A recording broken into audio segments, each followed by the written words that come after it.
side, a little bit of drag racing going on that way. Yeah, there was a little bit of everything. So we did side by side up the hill, and then when you get the guy next to you, it adds a different aspect because now you're watching him and yourself, and if you're dead even, you want to push a little harder to get that edge, and then you'll overshoot something or mess up, which I did a little stunt for anybody that's seen it or hasn't seen it. I did a little end over. I think I saw the judges up there with 10s across the board there, little freestyle action. Rock bouncing freestyle. We're going to have to start something new there. We will. It's I might opt out of it. It's expensive and it hurts. But it's really awesome though to see like our car, 4400 car. They're unlimited, Yep. and so with that, the car's built really well. We got some of the best safety devices, seats, and all that stuff in the car, which is able to survive the impact and then show up and race today. So really, really happy with all that stuff. They build an awesome car. Joe Thompson, UFO, built really strong, obviously. So it's really neat. So we went back, prepped the car. We actually just fixed a bunch of cosmetics. We broke the antenna off the top of it, just little things. And prepped the car. Still had the satellite radio working, right? The FM wasn't there. We did.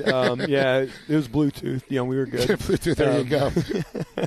So, well, let's talk a little bit about the race today. Okay. A little bit of the rain. The skies opened up a little bit. And this definitely was one of the more technical. I know with King of the Hammers, Open, Legends of the Falls, you experienced it, but a lot of water running through there. But this, narrow trees running through there, and people were watching the drone footage, just had been blown away. Oh, yeah, it was awesome. And even as a driver, like you're running, and the number one rule when you run through trees is don't look at the trees. Because if you look at the trees, you're going to hit it. Like a magnet. Yeah, it'll just draw you into it. So you're trying to look way out in front of you. And then with the rain, added a new aspect because now you're running through mud. And so you're constantly getting a spray on your visor. And so you're trying to wipe it off as you're going through trees at 40, 50 mile an hour. And you got to keep the cars revved up so the steering pumps work. They're not like a normal SUV. They got to have a lot of RPM in the motor to keep the steering pump running. Keep the pressure up. Yeah, so you're always downshifting, upshifting because you don't want to hit the rev limiter either and hurt the motor. So you're really got to shift a lot in the trees to keep the car in the sweet spot. And let's talk a little bit about that. What are the RPM ranges and what kind of horsepower with these motors so you got to play with? So our car is probably one of the, I'd say mid-range cars. It's not the top end, but it's about 800 horse at the crank. And then the RPM range, we hit the rev limiter around 7,000 RPMs. The converters, I got two different converters I run, 3 and 35. 35 for short course, 3 for woods course like this.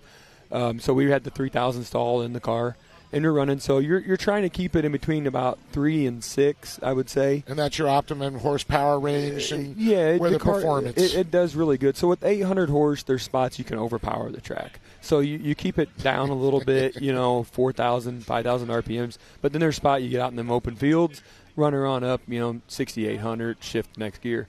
And one of the things, too, you were talking about, everything seemed like it was going pretty well. And then you talked about all of a sudden you went to go, there's something wrong here, and, it was not sure what it was, but it was coming from the car. Yeah, so for those of you who don't know at home, once we start running real hard, you can actually wear on the wheel bearings of the car, which causes your brakes to fade a little bit. And so initially I thought that's what was going on with the car. Maybe it's fading a little bit. Maybe I did something to a wheel bearing.